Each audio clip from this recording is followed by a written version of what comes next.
So dear students, आज फिर से हम लोग आपके लिए रिटायरमेंट का ही एक वैरायटी लाया है, लेकिन आज का एग्जाम्पल मैं आप लोग करवाऊंगा नहीं, सिर्फ डिस्कस करूंगा। अगले 10 मिनट के अंदर हम पूरा एक एक वैरायटी आपको डिस्कस कर देंगे और सॉल्व आपको खुद करना है। हाँ, इसी सेशन के अंदर मैं आपको आंसर दे देता हूं ताकि आप लोग जब सॉल्व करोगे तो आपका मैच होना चाहिए आंसर, और ग्रुप में आपका सॉल्यूशन पूरा आ जाएगा, आप उसको भी मैच करके दे सकते हो। Clear picture?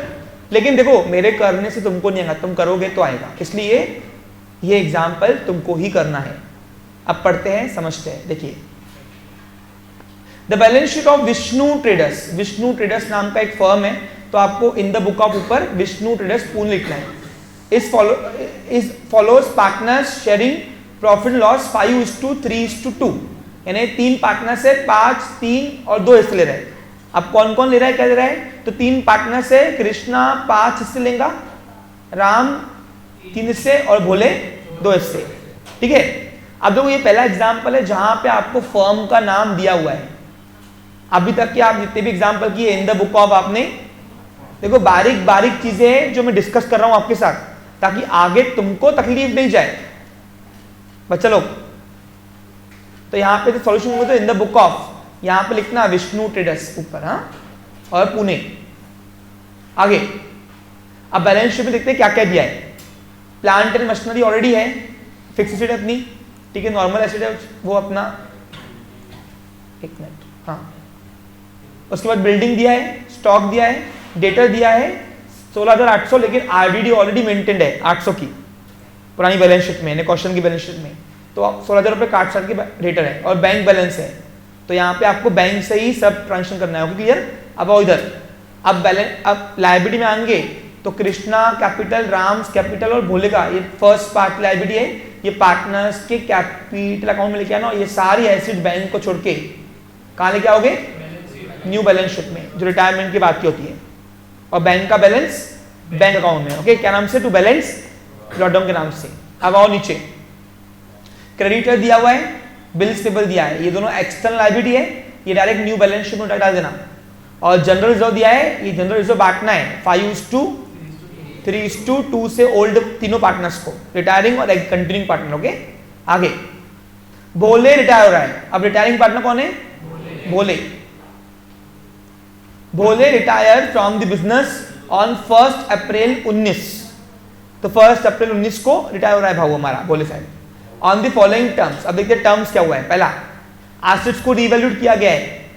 अब एसेट्स को रिवैल्यू किया है तो स्टॉक है 28 का, ऊपर देखो कितना था? 20 का, 20,400 का, यानी 7,600 से इंक्रीज हुआ है, एप्रिशिएट। अभी आपको स्टॉक की न्यू वैल्यू दी हुई है, क्या दी हुई है? तो कितनी बढ़ी है कितनी कम हुई है आपको कंपेयर करके निकालनी पड़ेगी। हाँ, बिल्डिंग इज एप्रिशिएट बाय 10%, तो बिल्डिंग 10% बढ़ा देना। अब इन सबके इफेक्ट तुमको आता है, कहां होगा? अब दोनों बढ़े हुई है तो एसेट बढ़ा कर लेना, और प्रॉफिट वाला काम है क्या ये? तो रिवैल्यूएशन क्रेडिट में आएगा, 2 इफेक्ट करना एडजस्टमेंट्स के।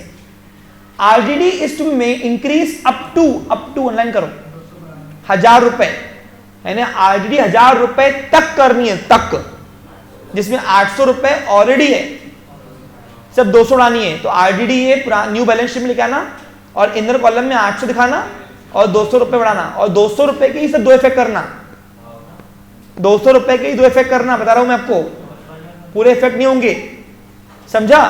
तो आरडी सब 200 रुपए से बढ़ी हुई है, क्योंकि अप टू दिया है 1000, समझा क्या? अगर लिखा होता ना इंक्रीज बाय 1000, तो फिर टोटल आरडीडी 1800 होती थी, कितनी होती थी? लेकिन अप टू दिया है, अप टू 1000 तक, याद करते हैं। आगे, plant and machinery is to be depreciate by 10%, 10% से कम हुआ है, तो 2 इफेक्ट करना, एक तो एसेट में से माइनस और लॉस। आगे, हाँ, अब जो मैं आपको सिखा रहा हूं सिर्फ नया मुद्दा वो ये है, बस इसके लिए मुझे अगले 5 मिनट खर्चा करना है बस, बाकी तो पूरा एज इट इज है जो हमने प्रीवियस सेशन में किया। सब ये आरडीडी वाला पॉइंट नया था, बस बाकी पूरा एज इट इज है। अब सुनो क्या बोल रहे हैं यहां पे,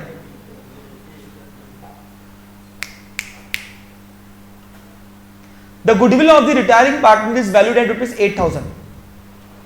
रिटायरिंग पार्टनर को उसके हिस्से का गुडविल देना पड़ता है, तो 8,000 रुपए उसका हिस्सा है। कितना है? अब बताओ, रिटायरिंग पार्टनर को गुडविल देने के लिए मुझे फर्म को एक नई एसेट देनी है, इंटेंजिबल, वो है गुडविल। तो एंट्री होती है बाय गुडविल अकाउंट डेबिट, और रिटायरिंग पार्टनर का कैपिटल अकाउंट बढ़ाना है, लाइबिलिटी बढ़ानी है उसकी, तो मुझे एसेट को उतने से बढ़ानी पड़ेगी ना, तो एंट्री होगी by goodwill account debit to, अब रिटायरिंग पार्टनर कौन है, भोलेस कैपिटल, ये एंट्री पहले कर देना। हेलो, इससे क्या होगा, भोले के क्रेडिट साइड बढ़ेगा कैपिटल, तो उसको गुडविल का पैसा मिल जाएगा उसके हिस्से में। अब आगे देखो क्या दिया उसने, आगे ये है नया ट्विस्ट, ये तो हमने प्रीवियस क्वेश्चन में भी किया। अब आगे तो क्या करा है, रिमेनिंग पार्टनर यानी रिमेनिंग यानी कंटिन्यूइंग बाकी पार्टनर, कौन हुए बाकी पार्टनर, कृष्णा और Ram, decided that goodwill is to be return back in their new profit sharing ratio which will be 5:3। देखो, रिटायरिंग पार्टनर को जो गुडविल का पैसा देना पड़ता है, तो फर्म को एक intangible asset new balance sheet में दिखानी पड़ती है। यहां पे क्या हुआ है, यहां पे फर्म ने रिटायरिंग पार्टनर को गुडविल दिया है 8,000 रुपए, लेकिन रिमेनिंग पार्टनर बोल रहे हैं कि ये गुडविल न्यू बैलेंस शीट में मत दिखाओ। तो फिर हम लोग क्या करेंगे, तो बोलते हैं हम राइट ऑफ कर दे रहे हैं, क्या दे रहे हैं हम इसको, यानी हमारे हिस्से को कॉम्प्रोमाइज करो उससे। तो अब ये गुडविल आई, और वो गुडविल का जो कंट्रीब्यूशन है वो और रिमेनिंग कंटिन्यूइंग पार्टनर अपने हिस्से कैपिटल को अफेक्ट कर रहे हैं, यानी उठा रहे कौन है, अपने कैपिटल, जिससे क्या होगा, फर्म के अंदर ये इंटेंजिबल ऐसे दिखेंगी नहीं। तो ये न्यू रेशो से 5:3 से ये गुडविल उठा दे रहे, कौन उठा रहे, दोनों रिमेनिंग पार्टनर राम और कृष्णा। तो इसकी एंट्री क्या होगी फिर, अब राम और कृष्णा रिसीवर हुए, तो Ram account debit bye Krishna account debit, और फर्म से क्या गई, गुडविल गई, गुडविल आई और गई भी, क्योंकि वो अपना बैलेंस शीट खराब नहीं करना चाहते। इंटेंजिबल एसेट दिखाने से बैलेंस शीट का जो क्रेडिट रेट से वो कम होता है, यानी लोन वगैरह में आगे तुमको तकलीफ जाती है। समझ आ रहा है कुछ तुमको, तो ये गुडविल आई और गुडविल राइट ऑफ कर रहे हैं अपने अकाउंट से। तो यहाँ पे by Ram's capital by Krishna capital to goodwill, यानी गुडविल आएंगी और गुडविल अकाउंट चले जाएंगी, यानी न्यू बैलेंस शीट में अब गुडविल दिखेगी नहीं, राइट ऑफ कर रहे, क्या कर रहे वो, समझा क्या। अब ओल्ड रेशो कितना है उनको, सॉरी न्यू रेशो कितना है 5:3, तो 8,000 रुपए गुडविल को बांटना है, कितना आएगा 5,000 रुपए एक के हिस्से में और एक के हिस्से में 3,000 रुपए, तो न्यू रेशो से इसको राइट ऑफ करना है। अब ये दोनों एंट्री गुडविल अकाउंट में कैसे दिखेगी, देखो सुन लो, ध्यान दो, मैं आपको यहाँ पे करके दिखा रहा हूँ।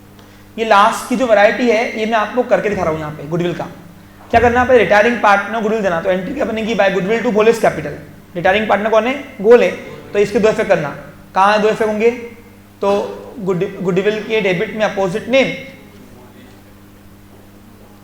गुडविल के डेबिट में opposite name to Bhole's capital account, 8,000 रुपए उसके हिस्से की गुडविल है, और भोलेस कैपिटल के क्रेडिट साइड में अपोजिट नेम आएंगे यहाँ पे बाय गुडविल। बाकी सब मैं आपको नहीं दिखा रहा हूँ, सिर्फ गुडविल वाला पार्ट यहाँ पे दिखा रहा हूँ मैं आपको, 8,000 रुपए।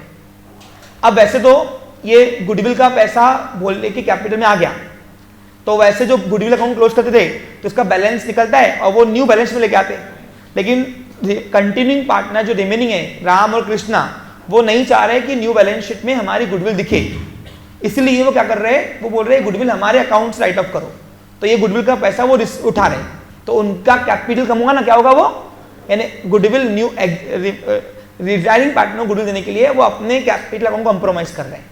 तो अब यहाँ पे दोनों पार्टनर न्यू रेशो से उठा रहे गुडविल को, तो उसकी एंट्री होंगी by Ram's capital by Krishna's capital goodwill, ठीक है। अब इसके सबके दो इफेक्ट करना है, राम और कृष्णा के डेबिट में अपोजिट नेम, देखो राम और कृष्णा के डेबिट साइड में जाना और अपोजिट नेम लिखना टू गुडविल अकाउंट। अब 5,000 रुपए राम उठा रहा है अपने हिस्से की न्यू रेशो से, और कृष्णा उठाएगा, सॉरी कृष्णा उठा रहा है 5,000 रुपए की और राम उठा रहा है 3 की, बराबर है ना, रेशो बराबर है ना, रेशो देखो बराबर है ना, 5 इसका ही ना कृष्णा का, ठीक है।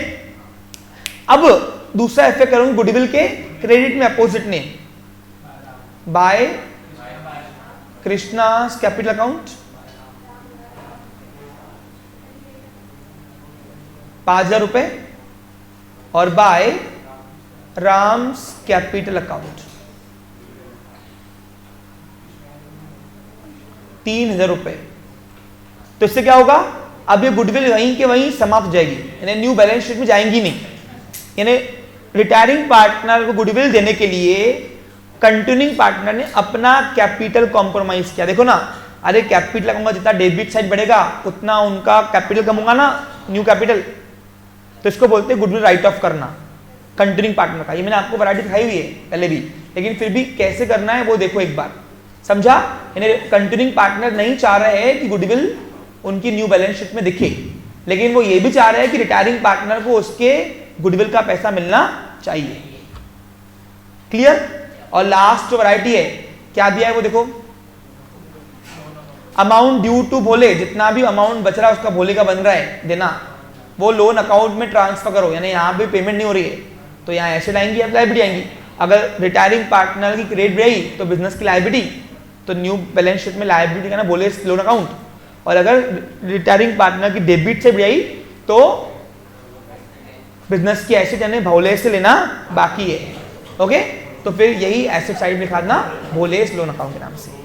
तो ये आपको करना है प्रॉफिट एंड लॉस एडजस्टमेंट। अच्छा, अब यहाँ पे रीवैल्यूएशन नाम नहीं दिया है, क्या दिया है, प्रॉफिट एंड लॉस एडजस्टमेंट। तो नाम जो दिया है आपको लिख के भी वो लेकर से आना है। Okay clear. अब मेरे करने से तुमको नहीं आएगा, तुम करोगे तो आएगा। तो होपफुली समझ गया होगा। Have a nice day, take care.